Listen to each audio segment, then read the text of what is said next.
There's no arguing with the director. So I did it with a modified, sort of Southern accent, but not nearly the way she developed. Before her death, Rue McClanahan finally reveals shocking truth about the Golden Girls. And recently, Rue has become the center of attention on social media. Many people have shared old obituaries, leading to confusion that she has just passed away. It is known that before her death, Rue McClanahan, the famous actress, revealed some shocking information about the Golden Girls, making many fans curious about what this shocking information is. Is it what we have long suspected? Let's find out. To put Rue's career in perspective, Rue McClanahan made the leap from the vibrant New York theater scene to the glamorous world of Hollywood. How was that jump? Did it pose any obstacles for her? Without further ado, here's the answer. During the 1969 off-Broadway run of Tonight in Living Color, Rue McClanahan gave a dramatic performance that caught the attention of television producer Norman Lear. Her performance as Vivian, Bea Arthur's charming and awkward best friend, on the CBS sitcom Maude, from 1972 to 1978, left such an impression on Lear that he decided to cast her in The Golden Girls, a revolutionary comedy that debuted in 1985. In Rosenberg's praise of the show's NBC debut, he called it a gem for its realistic portrayal of older women while still providing laughs. He also noted that McClanahan looked much younger than her 51 years, which was considered the prime of her career. Interestingly, McClanahan was originally cast as Rose, a naive and kind character. Meanwhile, Betty White was cast as Blanche, a charming and striking woman. However, Jay Sandridge, the director of the first episode of The Golden Girls, suggested that the two should switch roles. McClanahan immediately felt she was a better fit for Blanche. The rest of the cast included Bea Arthur as the intelligent Dorothy and Estelle Getty as Sophia's hot-tempered mother, making for a standout quartet. The role of Blanche Devereaux, a daring Southern belle with a love for romance, gave McClanahan plenty of opportunities to shine. In a 1986 interview, she expressed her desire to play the role because she found it fun to play a Southern belle. McClanahan's perfect chemistry with the role helped make Blanche a legendary television figure. With memorable moments like sipping mimosas and French kissing on pillows, reflecting the character's sarcasm and wit. McClanahan's connection to Blanche didn't stop on screen either. The show allowed her to keep more than 500 of Blanche's gorgeous and sometimes provocative outfits, which she carefully stores in a custom-designed closet in her Manhattan apartment. However, outside The Golden Girls, who exactly was Rue McClanahan? And how did playing the confident, self-absorbed Southern belle for 7 years allow McClanahan to build a stronger sense of self off-screen as well? Let's take a look back at Rue McClanahan's past early life. Rue McClanahan's early life. Eddie. Rue McClanahan, born February 21, 1934, in the small town of Hilton, Oklahoma, is the daughter of Dreda Ruanell, a creative cosmetologist, and William Edwin Bill McClanahan, a prominent builder. Her unique name is a combination of her parents' middle names, and she is often referred to simply as Rue due to an unwanted experience involving the name Eddie when she received a draft notice that was meant for men. Rue's family background is diverse, with Choctaw and Irish roots, but she was raised Methodist and has always been proud of her faith. She once shared, "I can't understand being a member of any religion other than the Methodist Church. It's so comfortable and easy, and you can just be yourself in worship without any constraints. I'm very proud to be a member of the Methodist Church." Additionally, her great-grandfather, a Choctaw man named Running Hawk, became a symbol of pride in her family.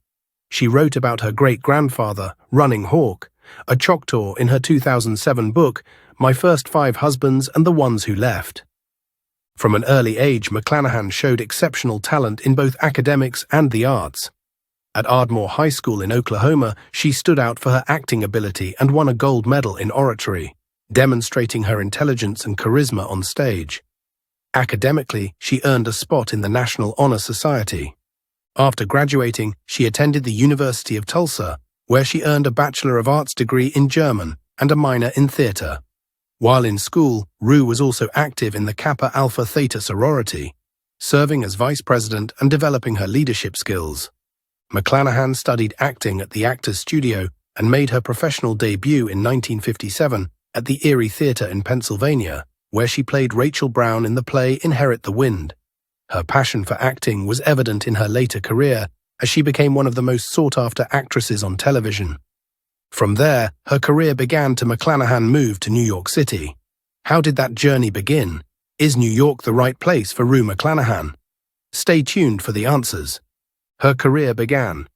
In the same year, she started making appearances in off-Broadway plays, which provided her with the opportunity to perfect her abilities in front of an enthusiastic audience in a theatrical setting. In spite of this, she did not make her debut on Broadway until 1969, when she performed the role of Sally Weber in the first production of Jimmy Shine, a play written by Murray Shisgal and John Sebastian. The moment, however, when she appeared on stage with Dustin Hoffman, who was playing the main part, was a defining milestone in her professional life. Despite this, she began her career on television in the early 1970s, when she was cast in the role of Caroline Johnson on the popular soap opera Another World. Her performance, which lasted from July 1970 to September 1971, was the catalyst for her rise to fame in the daytime television market. McClanahan made a smooth transition from her position as Margaret Jarden on Another World to her role as Margaret Jarden on Where the Heart Is, which is another soap opera. In addition to his role in the legendary episode of All in the Family from 1972, titled The Bunkers and the Swingers, McClanahan also appeared in the episode. Together with Vincent Gardenia, she played the part of a swinging couple who come into contact with the naive Bunker family within the context of the role. It was her first foray into mainstream television, and it was here that she made her breakthrough with her comedic timing. McClanahan's television career took off as the year concluded, and it was largely due to her work with Bea Arthur on the groundbreaking comedy Maude. Fans were completely enamored with McClanahan's depiction of Vivian Cavender, Arthur's outspoken best friend, who was a kind but clumsy lady. With the addition of Dr. Arthur Harmon, Maude's next-door neighbor, who was portrayed by Conrad Bain, becoming her husband, her position grew even more complicated. It is impossible to deny the connection that existed between McClanahan and Arthur, since their comedic combination lasted throughout the Golden Girls episode. Following McClanahan's success on Maude, Norman Lear created a unique sitcom for her, called Apple Pie, which was titled after her. Although there were high aspirations for the show, it was only shown for a total of 2 episodes before it was cancelled. Despite this, McClanahan later stated in an interview that she had been engaged with a second Lear pilot, which was called The Baxters. However, it is unclear if she actually shot the episode or only considered doing so. The fact that McClanahan's collection had a screenplay binder with the title The Baxters is a source of curiosity, since it suggests that she may have been engaged with the production. So how did her contributions and commitment to the acting profession evolve? What helped her become the beloved and iconic actress she is today? There are many interesting things for you to discover. The beginnings of Rue McClanahan's prominent career. 1. In the television series Mama's Family, Rue McClanahan played the part of Fran Crowley, the emotionally delicate and unmarried sister of Vicki Lawrence's fiery character, Thelma Harper, from 1983 to 1990. McClanahan was a fixture on the show. It was because of this performance that McClanahan became a household name in the television industry. Fran, a reporter for the local newspaper who was known for her straightforward manner of speech, contributed a quirky and hypercritical tone to the show. During the first 2 seasons of Mama's Family, McClanahan was joined on screen by Betty White, who would later appear in Golden Girls.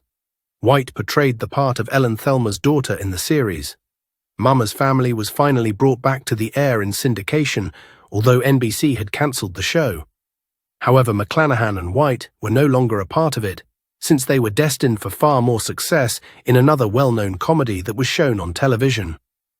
McClanahan rose to prominence in the entertainment business during the years 1985-1992 as a result of her performance as Blanche Devereaux on the television show The Golden Girls. Bea Arthur's Dorothy Zbornak, Betty White's Rose Neeland, and Estelle Getty's Sophia Petrillo were her close friends and housemates in the mansion that the flirtatious and man-obsessed Southern belle Blanche owned. Each of these women was portrayed by a different actress. As a result of her charm, self-assurance, and unashamed love for life, Blanche, who was represented by McClanahan, became well known. In addition, McClanahan was recognized for her work on The Golden Girls, which earned her 4 nominations for the Emmy Award for Outstanding Lead Actress in a Comedy Series. Her performance on the show garnered a lot of attention. She also received the coveted award in 1987, so establishing her position as a prominent figure in the history of television comedies. McClanahan, one of the most recognizable characters on television, was brought to life by the show's innovative portrayal of bright and fulfilling lives for older ladies, as well as by the show's brilliant writing. Following the success of The Golden Girls, McClanahan continued to showcase her enduring charisma and sense of humor in the spin-off series The Golden Palace, which aired from 1992 to 1993. In this series, she once again reprised the role of Blanche. In his long and fruitful career as a comedian, Rue McClanahan was a huge success. Throughout her career, Rue McClanahan has shown that she has an extraordinary range of abilities, going well beyond her comedic brilliance on The Golden Girls. Not only did her comedic timing bring her tremendous recognition, but she also acted in several dramatic and character-driven roles for instructional films. McClanahan made a cameo in the instructive short film Slight Drinking Problem, which was released in the 1970s. In the film, he co-starred with Patty Duke, who played the role of a wife who contends with her husband's drunkenness. McClanahan played the role of the leader of an Al-Anon organization. A few of McClanahan's initial attempts at darker subjects were made in this piece. She made her debut in the film industry with the film The Rotten Apple, which was released in 1961, and then went on to star in Walk the Angry Beach, which was released in 1968. She went on to demonstrate that her comedic abilities could be just as successful in a big screen environment as they were on television by leading the cast of the hit comedy Out to Sea, which was released in 1997. Her co-stars in the film were Jack Lemmon and Walter Matthau. Despite this, she appeared in several notable and varied roles on television. She demonstrated her acting abilities in the made-for-television film The Dreamer of Oz, which was released in 1990. In this film, she portrayed the role of Matilda Joslyn Gage, the progressive mother-in-law of L. Frank Baum, the writer of The Wizard of Oz. She has made memorable guest appearances on prominent television programs, such as She Wrote and New Heart, where she impressed viewers with her unique charm and hilarious sense of humor. In the early 1990s, McClanahan appeared in the Children of the Bride trilogy, which consisted of 3 films: Children of the Bride, 1990, Baby of the Bride, 1991, and Mother of the Bride, 1993. In these films, she played the part of Margaret Becker, a grandmother whose life is surrounded by the chaos and joy of her adult children's weddings. McClanahan is a voice actress who provided the voice of Scarlett in the Christmas special Annabelle's Wish, which aired in 1997, and Steve's grandmother in the video special Blue's Big Treasure Hunt, which aired in 1999 and was a spin-off of the popular children's show Blue's Clues. In the episode of the animated series titled Dr. Octopus Armed and Dangerous, she provided her voice acting performance as the powerful and wealthy Anastasia Hardy depicted in Spider-Man. In the film Starship Troopers, which was released in 1997, McClanahan demonstrated her flexibility by playing a little-known but essential role as a biology teacher at a high school. Even though he was performing, McClanahan never stopped having a good time. It was in 1969 when she made her debut on Broadway in the first production of Jimmy Shine, although her career on Broadway began to flourish in the 2000s. In the revival of The Women that took place between 2001 and 2002, she shared the screen alongside Cynthia Nixon and Jennifer Coolidge. The opportunity to take over for Tammy Grimes in the role of Hannah Warren in Neil Simon's California Suite provided McClanahan with an additional opportunity to demonstrate her skill in imbuing characters with individuality via the use of humor and wit. She was teamed with Mark Hamill for the production of 6 dance lessons in 6 weeks, which took place at the Coconut Grove Playhouse in Miami in the year 2003. With that being said, she finally concluded that she did not wish to be a part of the play when it was relocated to Broadway. McClanahan's ability to combine humorous timing with emotionally touching performances was on full show in her musical romantic comedy film The Fighting Temptations, which was released in 2003. As Nancy Stringer, she appeared in the film with Cuba Gooding Jr. and Beyoncé, both of whom are well-known actors. The performance of Madame Morrible in Wicked which she gave on May 31, 2005, was her final important performance in Broadway theaters. During the 8 months that she was on stage, she demonstrated that she was capable of performing in musical theater, comedy, and drama. As a result of the positive reception that her performance got, Carol Kane took over for McClanahan in January of 2006. Although Rue McClanahan's career was characterized by her immense range as an actress, her dynamic energy was not limited to acting. She is also a committed influencer. Where does that positivity show up, and what does it contribute to the community? Read on to see the kindness inside Rue McClanahan. Rue McClanahan was committed to seeking compassion and equality. In addition to being an actress, Rue McClanahan was a vocal advocate for the rights of both animals and people. One of her quotes asserts that compassion is the element that serves as the foundation for all that is nice and good. In your relationships with other people, whether at work or home, you have the potential to make a difference in the world by bringing compassion into those conversations. During his lifetime, McClanahan was a vegetarian and had a deep affection for animals. As an early celebrity supporter of PETA, which stands for the People for the Ethical Treatment of Animals, she became a board member. One of the groups that she was involved with was Alley Cat Allies, which is a non-profit organization that works to improve the lives of stray and feral cats. Her commitment to animal welfare was made clear by her engagement with several organizations. At the beginning of 2010, McClanahan made an appearance in a public service message for the organization to draw attention to the predicament that cats are in cities and towns throughout the country. The empathy that McClanahan possessed went beyond that of simple beings. In addition, she was an active supporter of the rights of LGBTQ+ individuals, and she spoke out on sensitive issues such as marriage between people of the same gender when they were still fresh in the minds of Americans. In January 2009, she participated among other celebrities in a Broadway event called Defying Inequality, which was a celebrity fundraiser for equal rights. The purpose of the show was to generate awareness and money for initiatives that promote equal rights. Besides career and love, Rue McClanahan's marriages are also a topic worth mentioning. Why do we say that? Let's watch. Rue McClanahan and her marriages. Rue McClanahan's affair with actor Tom Bish began in 1957 as a result of their first encounter with one another. After a whirlwind romance, the couple finally tied the wedding in 1958, a year after their initial engagement. Nevertheless, their marriage did not survive very long, and in 1959 they submitted a divorce petition. Though they had only been together for a short period, the couple produced a child named Mark.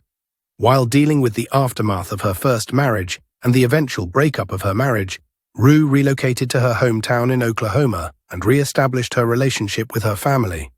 When Rue was going through her first divorce, her closest friend, Norman Hartweg, was there to provide her with solace and a newfound sense of optimism. When he came into her life, it was like receiving a new beginning. She was finally able to pursue the goals that she had set for herself. The year 1959 was a turning moment in her life when she tied the knot with Hartweg. Because her previous divorce was still in the process of being finalized, she briefly engaged in bigamous behavior, which put a shadow over this marriage. Rue filed for divorce from Hartweg in 1961 when she realized that marriage would not assist her in overcoming the challenges she was facing. Later on, she moved to the state of California. In 1964, Rue McClanahan tied the knot for the third time with Peter DeMaio, a businessman with whom she had a torrid love affair the previous year.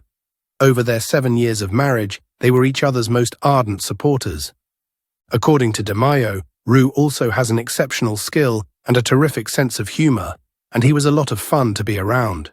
The relationships that DeMaio had with McClanahan and her son Mark, on the other hand, were seen to be troublesome. There were significant issues in their marriage, particularly concerning DeMaio's aggressive behavior. In an interview with People, McClanahan said that she was afraid of DeMaio, which gave insight into the explosive climate that existed within their personal space.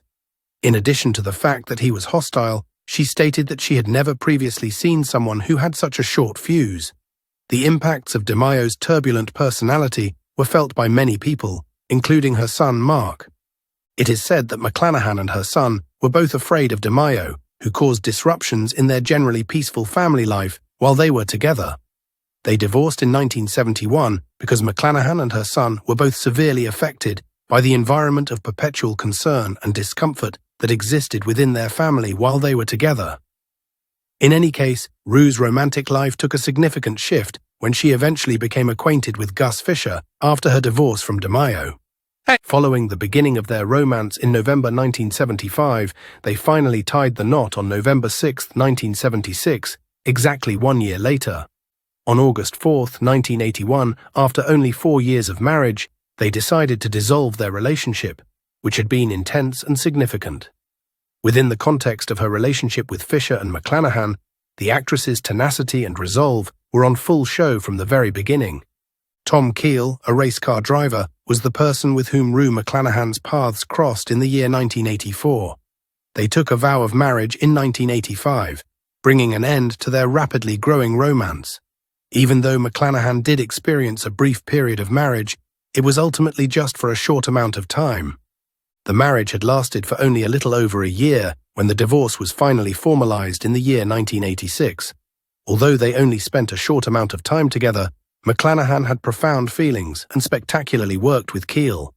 The marriage that lasted the longest and was the most stable during Rue McClanahan's life was with Morrow Wilson.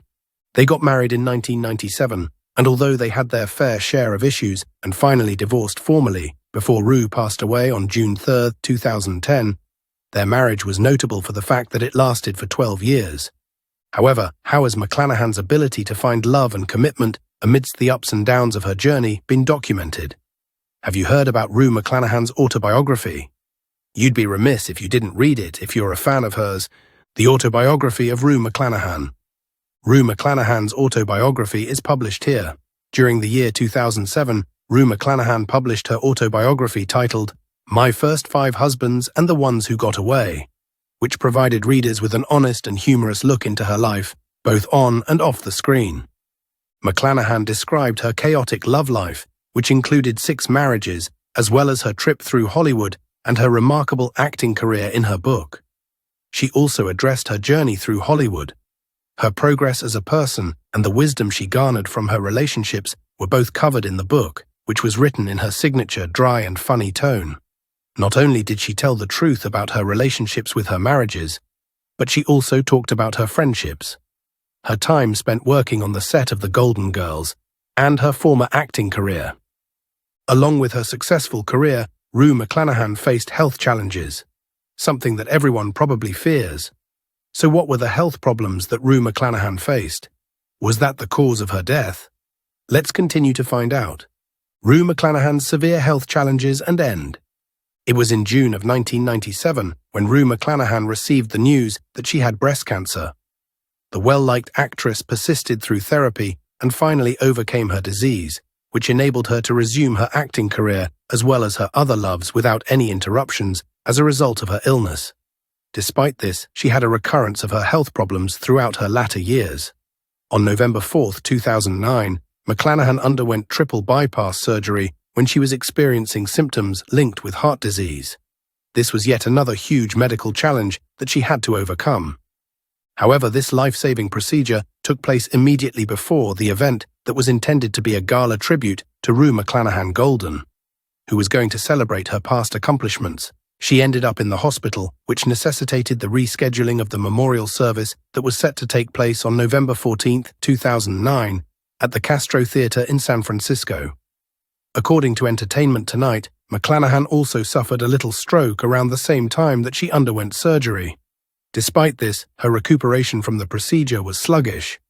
During her visit on The Ellen DeGeneres Show in March of 2010, the Golden Girls co-star and McClanahan friend Betty White confirmed to the audience that the actress was making progress in her recovery.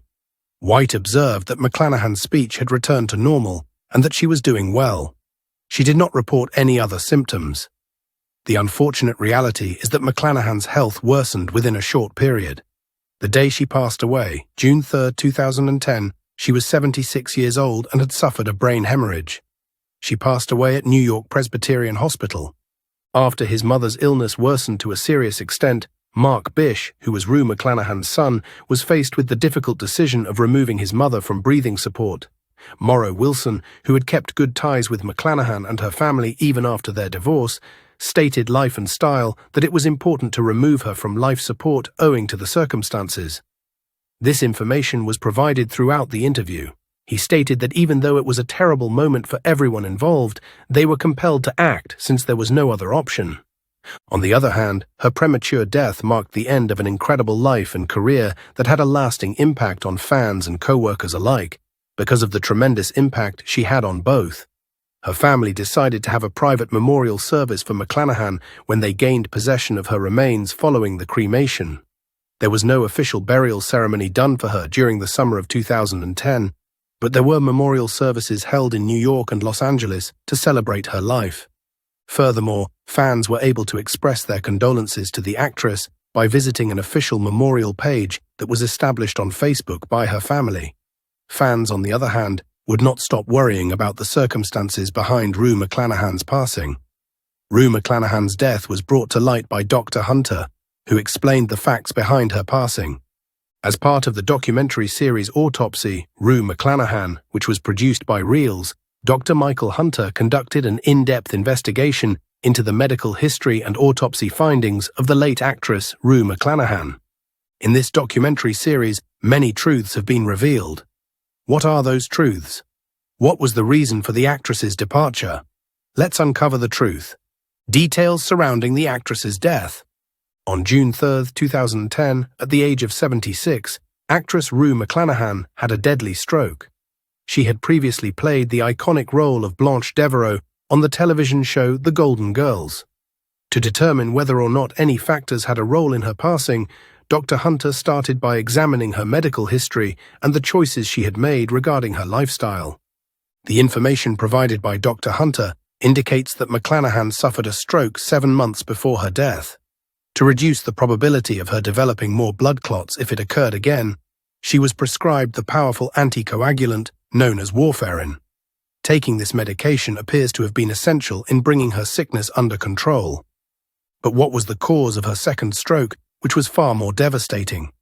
Based on the findings of Dr. Hunter, anxiety has the potential to cause large elevations in blood pressure. According to his hypothesis, hypertension may increase the risk of stroke by inducing blood clots to form in the bloodstream.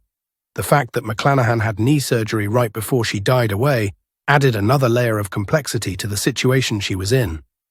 Even though the operation was reportedly successful, there is always the possibility of blood clots forming following it. As a result of the fact that women over the age of 60 had a higher risk of strokes, Dr. Hunter also mentioned that McClanahan's age was a significant factor that contributed to her susceptibility to accidents of this nature. On the other hand, Dr. Hunter posited the possibility that her sickness may have been brought on by other factors. When Dr. Hunter was reviewing McClanahan's medical records, he discovered that she was a smoker, which significantly increased the likelihood that she would suffer a stroke. In his announcement, Dr. Hunter asserted that he had discovered the answer to the problem. Rue experienced 2 different kinds of strokes while she was in the hospital. According to his explanation, the initial stroke that she had was an ischemic stroke, which is the most common type of stroke and the cause of 87% of all strokes that occur in the United States. The fact that McClanahan had recently undergone surgery, in addition to her advanced age, gender, and smoking history, put her at a greater risk of experiencing this particular type of stroke. The likelihood of her suffering a stroke would have increased by a factor of 6 if she had been a smoker. It was a perfect storm of risk factors that led to McClanahan's second fatal stroke and ultimately her death. These risk factors included her smoking habits and medical history, as well as the fact that she had been taking anticoagulants her entire life to prevent blood clots. Although she is no longer alive, the legacy she left behind will truly surprise you. What would the legacy of a famous female artist be like in her lifetime? Let's take a look. Rue McClanahan's legacy. During the time that she passed away in 2010, Rue McClanahan was estimated to have had a net worth of approximately $5 million. Through her extended and productive career in theatre, movies, and television, where she became recognized for her depiction of Blanche Devereaux in The Golden Girls, she amassed a substantial fortune. McClanahan improved her financial status by making clever investments, such as real estate, in addition to the pay she received for her acting performances. In any event, the New York apartment that McClanahan had been residing in that was put up for sale in June of 2010, following her passing away. The asking price was $2.25 million. In February 2017, a new homage to the actress was presented in the form of the inauguration of Rue Cafe, a restaurant in Manhattan's Washington Heights that was fashioned like the Golden Girls. McClanahan's close friend Michael LaRue was the owner of the cafe, and he adorned it with many of her personal belongings that he had gathered throughout his holdings. The cafe was closed in November 2017, less than a year after it had first opened its doors, even though it had gotten a great reaction. What do you think of Rue McClanahan's life? Does her absence from the Hollywood scene make you sad? We'd love to hear your thoughts in the comments. Thanks for watching. If you enjoyed this video, don't forget to leave a comment, hit the like button, and subscribe for more great content.